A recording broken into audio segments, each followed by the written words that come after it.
යාල ජාතික වනෝද්‍යානය ශ්‍රී ලංකාවේ ජනප්‍රියම හා දෙවන විශාලම ජාතික වනෝද්‍යානය ලෙස යාල ජාතික වනෝද්‍යානය හැඳින්විය හැක. යාල ජාතික වනෝද්‍යානය දකුණු පළාතේ හම්බන්තොට දිස්ත්‍රික්කයට හා ඌව පළාතේ මොනරාගල දිස්ත්‍රික්කයට මායිම්ව පිහිටා ඇත. වනෝද්‍යානය කොටස් 5කට බෙදී ඇති අතර ඉන් කොටස් 2ක් මහජන නැරඹීම සඳහා විවෘතව පවතී. එහි මුළු වර්ග ප්‍රමාණය හෙක්ටයාර් 97,888කට ආසන්න වේ.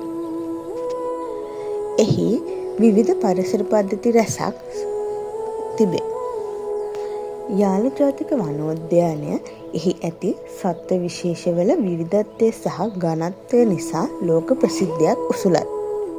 දිවියා, අලි ඇතුන්, අනෙකුත් ක්ෂීරපායින්, උරගයින් සහ පක්ෂීන් මෙහිදී විශේෂ